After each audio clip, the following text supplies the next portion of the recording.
Morning friends, अब हम discuss कर लेते हैं question number 4, answer 4। Question number 4 या आंसर 4 परसेंटेज का थर्ड टेस्ट का।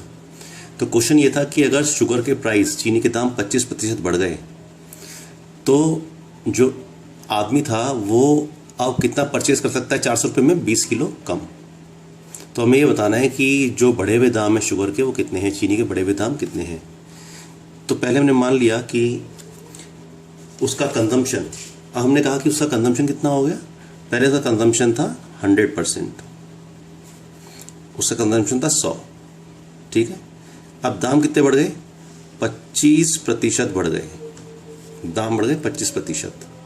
तो इसका मतलब अब उसे खर्च करना पड़ेगा 125 पर, से तो खर्च करना है 100, तो उसे कटौती करनी पड़ेगी। कितनी कटौती करनी पड़ेगी, 25 की, 125 के ऊपर।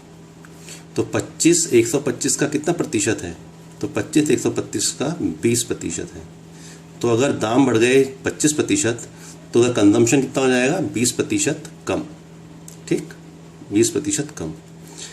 इसका मतलब ये हुआ 20% कम हो गया। तो क्वेश्चन में दे रखा है जो 20% कम हुआ, अब वो कितना कम खा रहा है, वो 20 किलो कम हो रहा है उसका कंजम्पशन, 20 किलो कम। तो 20% इज इक्वल टू 20 किलो।